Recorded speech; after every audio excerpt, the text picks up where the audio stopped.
اب انشاءاللہ حضرت مولانا حافظ نعمان حامد صاحب جو کہ چیئرمین ہیں عالمی مجلس ادیان کے اور ناظم اور محتمم ہیں جامعہ خیر الدین کے، ان کا خطاب ہوگا۔ تو یہاں تشریف لائے ہیں، یہاں پریس کلب کے صدر محترم عمران سلفی صاحب، ان کو ہم یہاں آنے پر خوش آمدید کہتے ہیں، اور اسی طرح ہمارے محترم قاری محمد شفیق صاحب تشریف لائے، ان کو بھی ہم یہاں آنے پر خوش آمدید کہتے ہیں، اور اسی طرح حضرت مولانا حافظ اللہ دتا صدیق صاحب وہ تشریف لائے، ماسٹر محمد انور صاحب تشریف لائے، بھائی عبدالرشید صاحب وہ تشریف لائے شرپور سے، ڈاکٹر حکیم عبدالغفور شاکر صاحب تشریف لائے، ڈاکٹر عبدالغفار رنداوا صاحب تشریف لائے جو کہ نائب امیر ہیں مرکزی جمعیت اہل حدیث پاکستان کے۔ تمام احباب کو یہاں آنے پر دل کی اتھاہ گرانیوں سے خوش آمدید کہتے ہیں۔ اب تشریف لاتے ہیں حضرت مولانا حافظ نعمان حامد صاحب۔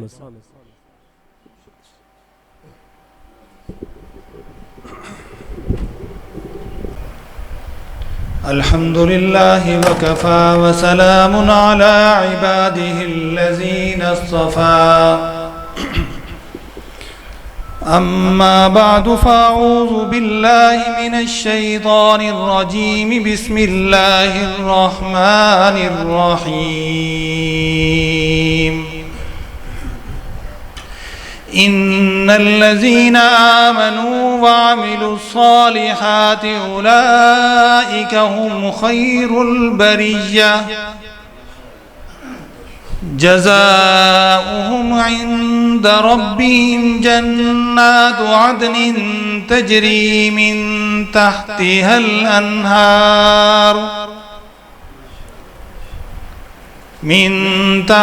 الأنهار خالدين فيها أبدا رضي الله عنهم ورضوا عنه ذلك لمن خشي ربه صدق الله مولانا العظيم وصدق رسوله النبي الكريم ونحن على ذلك لمن الشاهدين والشاكرين والحمد لله رب العالمين۔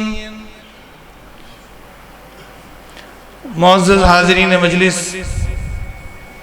علماء کرام، میرے بزرگوں، دوستوں اور عزیز طلبہ اور پیارے پیارے بچوں، آج اپنے مخدوم و مکرم، برادر مکرم، محب اور محبوب حضرت مولانا علامہ عبدالستار نیازی صاحب دامت برکاتہم العالیہ کی دعوت پر اس علاقہ اور اس مرکز میں پہلی دفعہ حاضری کا موقع مل رہا ہے، اور یقین کریں کہ یہاں آ کر جو دلی مسرت میں محسوس کر رہا ہوں، میرے پاس الفاظ نہیں اور وقت بھی نہیں۔ دل تو یہ چاہتا ہے کہ ہمارے بھائی میرے بائیں طرف موجود ہیں اور ماشاءاللہ وہ بہت بہترین شاعر بھی ہیں، وقت ہوتا تو میں بھی شاعری کے انداز سے اور خوبصورت الفاظ کے اندر اپنے جذبات کا اظہار کرتا، لیکن چونکہ نماز کا وقت بھی ہو چکا، انشاءاللہ العزیز اپنی مختصر گفتگو کے اندر کوشش کروں گا کہ اس موقع اور آج کی اس عظیم شان کانفرنس کے موضوع کی مناسبت سے کچھ الفاظ، کچھ اظہار خیال آپ کے ساتھ شیئر کروں۔ جب ہم یہاں آئے، حضرت مولانا اسلم صدیقی صاحب ان کی قیادت کے اندر، حضرت مولانا مفتی مبشر نظامی صاحب ان کی سرپرستی میں، مولانا الیاس صاحب لاہور سے یہ علماء کرام کا قافلہ آیا اور میں ان کی معیت میں، اور آپ نے ہمارا یہاں شاندار استقبال کیا۔ تو میں یہ کہہ رہا تھا مولانا عبدالستار نیازی صاحب کو کہ آپ تو خود پھول ہیں، اور یہ ہمیں پھول پیش کر رہے تھے، اور حقیقت یہ ہے کہ جہاں پھول ہوتے ہیں پروانے وہاں آ ہی جاتے ہیں، تو ہم بھی ان کے دیوانے بھی ہیں اور پروانے بھی ہیں۔ تو یہ تو لاہور سے بہت طویل سفر کر کے مختلف جگہوں سے مفتی مبشر نظامی صاحب یادگار سے، مینار پاکستان کے قریب سے، اور مولانا اسلم صدیقی صاحب خطیب ماڈل ٹاؤن، اور بہت دور دراز سے آئے، لیکن یقین کریں کہ یہ مولانا عبدالستار نیازی صاحب ایسی شخصیت ہیں کہ اگر 100 کلومیٹر کا فاصلہ طے کر کے بھی آنا پڑتا تو ہم اسی خوشی اور جذبے سے ان کی دعوت پر آتے۔ اللہ تعالیٰ ان کو سلامت رکھے۔ ایسے مخلص اتحاد امت کے داعی اور خلوص کے ساتھ دعوت دینے والے کم ہی ملتے ہیں۔ اس لیے میں ان سے کہتا ہوں کہ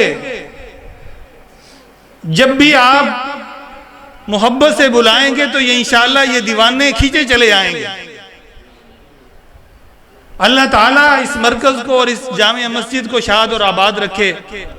نیا مرکز اور مسجد قائم ہوئی، نئی آبادی ہے ماشاءاللہ، اور تیزی سے آبادی میں اضافہ ہو رہا ہے۔ یہ علاقے کا ایک بہت بڑا مرکز بنے گا، حضرت کے لیے صدقہ جاریہ بنے گا۔ آپ حضرات کے تعاون سے اہل علاقہ کے بچے یہاں پر تعلیم حاصل کریں گے، اور یہ اللہ کا گھر ہے، میرا اور آپ کا گھر نہیں ہے، اور اللہ کا جو گھر ہے یہ توحید و سنت کا مرکز ہوا کرتا ہے۔ اور میں حیران ہوں کہ یہ اللہ کا گھر ہے لیکن اس کا نام ہی جامع مسجد توحید و سنت ہے۔ جامع مسجد توحید اور مرکز توحید و سنت ہے، تو اللہ تعالیٰ اس مرکز توحید و سنت کو شاد اور آباد رکھے، شرک اور بدعات اور خرافات سے اللہ تعالیٰ پورے اس علاقے کو محفوظ رکھے۔ اس اپنے گھر کی برکت سے اللہ تعالیٰ اس علاقے کے گھر گھر کے اندر دین کی فضائیں چلا دے، اور تمام علاقے کو اس مرکز کے ساتھ جڑنے کی توفیق عطا فرمائے۔ انشاءاللہ العزیز جامعہ ستاریہ جو کہ حضرت کے نام نامی سے موسوم ہے، انشاءاللہ یہ حضرت نے جو یہاں پر یہ باغ لگایا ہے، دین کا یہ باغ، اس کی ٹھنڈی ہوائیں انشاءاللہ یہ صدقہ جاریہ ہیں۔ اس علاقے کے لیے فلاح اور فوز کا پیغام ہی نہیں ہے بلکہ ہم سب کی یہ نجات کا ذریعہ بنے گی۔ اور آج اس مرکز کے اندر عظمت صحابہ و اہل بیت کے ترانے گونج رہے ہیں۔ الحمدللہ میں سمجھتا ہوں کہ حضرت مولانا عبدالستار نیازی صاحب نے جس طرح یہ ادارہ قائم کیا اور اللہ کے گھر کی بنیاد رکھی ہے، اللہ تعالیٰ ان کی نسلوں کو آباد اور شاد رکھے، ان کی نسلوں کی حفاظت فرمائے۔ ان کے نوجوان صاحبزادے جو اللہ کو چلے پہنچ گئے، شہید ہوئے کچھ عرصہ پہلے، اللہ تعالیٰ اس اداروں کو ان کے لیے بھی صدقہ جاریہ بنائے، ان کے درجات آخرت بلند فرمائے اور جنت الفردوس میں اعلیٰ مقام عطا فرمائے۔ میرے دوستوں اور بزرگوں، یہ عظمت صحابہ اور اہل بیت کا بیان کرنا اور اس کانفرنس کا منعقد ہونا، میں سمجھتا ہوں کہ آج کے دور کے اندر اس سے بڑی دین کی خدمت کوئی اور نہیں ہو سکتی۔ صحابہ بھی ہمارے ایمان کا مرکز ہیں، اہل بیت بھی ہمارے ایمان کا مرکز ہیں، ہمارے ایمان کی بنیاد ہیں۔ آپ دیکھیں کہ اللہ حق ہے، رسول بھی حق ہے، قرآن حق ہے، اسلام حق ہے۔ تو آپ مجھے بتائیں کہ یہ سارا حق جو ہے یہ ہم تک کیسے پہنچا ہے؟ یہ صحابہ کرام اور اہل بیت کے ذریعے ہی پہنچا ہے۔ یہ سب سے پہلے گواہی کس نے دی؟ خیر امتی کرنی ثم الذین یلونہم، اللہ کے حبیب نے یہ فرما دیا میری امت کے بہترین لوگ وہ ہیں جنہوں نے میرا زمانہ پایا، اور اس کے بعد وہ سب سے عظیم لوگ ہیں، بہترین لوگ وہ ہیں جنہوں نے ان کا زمانہ پایا اور اس کے بعد ان کا زمانہ۔ تو یہ صحابہ کرام ہیں۔ خیر امتی کون ہیں؟ صحابہ کرام اور اہل بیت۔ صحابی کسے کہتے ہیں؟ حضرت مولانا اسلم صدیقی صاحب آپ کو سمجھا رہے تھے، صحابی کسے کہتے ہیں؟ کسے کہتے ہیں؟ ایک ایک بچے کو پتہ ہونا چاہیے صحابی کسے کہتے ہیں۔ جنہوں نے حضور علیہ الصلوۃ والسلام کی ایمان کے ساتھ زیارت کی، ان کی صحبت میں بیٹھے اور ایمان پر ہی ان کا خاتمہ ہوا۔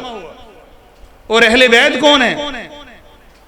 وہ بھی وہی ہے، ڈیفینیشن ایک ہی ہے، کوئی فرق نہیں ہے۔ اور قرآن رضی اللہ عنہم ورضوا عنہ جب کہا ہے کہ صحابی اور اہل بیت میں کوئی امتیاز اور فرق نہیں کیا، اکثر جگہوں پر قرآن کریم کے اندر صحابہ کرام و اہل بیت اطہار رضوان اللہ علیہم اجمعین کو برابر اللہ تعالیٰ نے مخاطب کیا ہے۔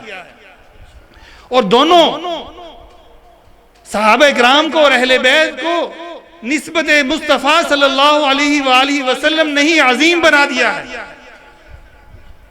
دونوں طرح کے شخصیات کو کیا ہے؟ نسبت مصطفیٰ حاصل ہے، اور یہ نسبت مجھے اور آپ کو بھی حاصل ہے. اللہ تعالی ہمیں بھی ان کے نقش قدم پر چلا. تو یہ صحابہ کرام اور اہل بیت کون ہیں؟ جو گھر والے، اہل بیت کہتے ہیں گھر والوں کو. تو وہ نسبت بڑھ جاتی ہے. آپ کے بھی گھر والے ہیں، تو گھر والے کون ہوتے ہیں؟ بیویاں. گھر والے کون ہوتے ہیں؟ اولاد، بیٹے بیٹیاں، یہی گھر والے ہوتے ہیں نا. تو حضرت علی رضی اللہ تعالیٰ عنہ کون ہیں؟ داماد ہیں، داماد مصطفیٰ صلی اللہ علیہ وسلم ہیں. اور حضرت عثمان کون ہیں؟ وہ بھی داماد مصطفیٰ ہیں. تو ان کے تو رشتے اتنے گہرے ہیں، کوئی سسر ہے، کوئی داماد ہے. لیکن ہم جب اس کی تقسیم کریں، لوگوں کی طعن و تشنیع سنیں، تو میرے دوستوں اور بزرگوں کی ہمارے ایمان اور ہماری غیرت ایمانی کا تقاضا ہے کہ ہم ان کا رد کریں اور ایسی کانفرنسز منعقد کریں تاکہ ایسے رافضی اور زندیق وہ ہمیں مسلمانوں کے اندر کوئی انتشار پھیلانے میں اور بدگمانیاں پھیلانے میں کامیاب نہ ہو. میرے دوستوں اور بزرگوں، صرف میں نے ایک بات سمجھا کر اجازت لوں گا کیونکہ خطاب کا وقت نہیں ہے. آپ دیکھیں کہ یہ جو میں نے بتایا کہ دین حق ہے، یہ کن کے ذریعے پہنچا ہے؟ صحابہ کرام کے ذریعے. سب سے پہلے گواہی کنہوں نے دی؟ صحابہ کرام نے. صدیق اکبر نے سب سے پہلے گواہی دی. تمام صحابہ کرام نے سب سے پہلے گواہی دی. تو پھر اس کے بعد وہ واسطہ بنے، انہوں نے آگے دین ہم تک پہنچایا. آپ دیکھیں کہ عدالت کے اندر کوئی کیس چل رہا ہے، اگر گواہ کمزور ہو تو کیس کامیاب ہو سکتا ہے؟ اگر گواہی کمزور ہو گئی تو ساری کیس کی بنیاد ہی ختم ہو گئی. تو گویا کہ اگر دین جن کے ذریعے ہم تک پہنچا ہے، اگر کوئی ان کو مطعون کرے، ان کے خلاف بات کرے، ان کے بارے میں بدگمان کرے اور ہمیں ہمارے دلوں کے اندر، دماغوں کے اندر وسوسے منتقل کرے، تو گویا کہ وہ گواہی کمزور ہو گئی. اور اگر وہ گواہی کمزور ہو گئی تو پھر پورے دین کی بنیاد جس پر ہمارا دین کھڑا ہے، یہ بلڈنگ کھڑی ہے، اور وہ ستون ہی ہٹ جائے تو تمام بلڈنگ، پوری عمارت جو ہے وہ دھڑام سے زمین پر آ گرے. تو صحابہ کرام یہ ہمارے ایمان کی بنیاد ہے اور دین کے لیے ان کی ستون کی حیثیت ہے. تو یہ دین اسلام ستون کے بغیر کھڑا نہیں ہو سکتا. تو گویا کہ جس طرح قرآن پر ہمارا ایمان ہے، حضرت محمد مصطفیٰ صلی اللہ علیہ وسلم پر ہمارا ایمان ہے، تو حضور نے خود فرمایا ہے کہ ما انا علیہ و اصحابی. صحابہ کرام نے پوچھا کہ جب آپ نہیں ہوں گے تو پھر کیا ہوگا؟ تو میری سنت اور میرے صحابہ، ان کے پیچھے چلنا. اور صحابہ کرام اور اہل بیت کے درمیان محبت ابھی میرے پیش رو مقرر تفصیل کے ساتھ بیان کر رہے تھے. میرا بھی دل چاہتا ہے کہ ان کے درمیان جو محبتی رحماء بینہم کی جو مثالیں ہیں، وہ تاریخ کا انمول حصہ ہیں. وہ ایسی مثالیں نہ پہلے کبھی ملی، نہ آئندہ کبھی ملیں گی. اور وہ اشداء علی الکفار تھے، کفار پر وہ سخت تھے، آپس میں نرم تھے، آپس میں محبت کرنے والے تھے، آپس میں ایک دوسرے پر جان نشاور کرنے والے تھے. لیکن وہ کفار جن کے بارے میں سخت تھے، جب ان کی دال نہیں گلی تو انہوں نے سوچا کہ اس عمارت کو ہم کمزور کرنے کے لیے اس کا کیا طریقہ ہو سکتا ہے، اس کے ستون کو کمزور کریں. جن کے واسطے سے دین امت کو پہنچا ہے، اس ستون کو ہم کمزور کریں، اس کو گرائیں، ان کے درمیان نفرتیں اور لڑائیاں کرائیں، لوگوں کو بدگمان کریں اور آپس میں یہ دین سے دور ہو جائے. یہ ابن سبا جو یہودی تھا اور اس نے منافقت میں کلمہ پڑھا تھا اور اصل میں وہ یہودی تھا، اس نے جو بنیاد رکھی، یہ رافضی جو صحابہ کرام اور اہل بیت کے درمیان اس طرح کی چیزوں کو ہوا دیتے ہیں، تو وہ گویا کہ ابن سبا کی روحانی اولاد ہے. اللہ تعالیٰ اس کانفرنس کی برکت سے اس پورے علاقے کے اندر رافضیت اور زندیقیت کا ہمیشہ کے لیے خاتمہ فرمائے. پورے عالم کے اندر دین کی اور عظمت صحابہ اور اہل بیت کے اسی طرح نغمے اور چرچے اسی طرح گونجتے رہیں. ہمارے بچوں کے ایمان، ہمارے آئندہ نسلوں کے ایمان محفوظ ہوں، اور اللہ تعالی ہمیں ان عظیم نفوس قدسیہ کے نقش قدم پر چلائے. وما علینا الا البلاغ المبین.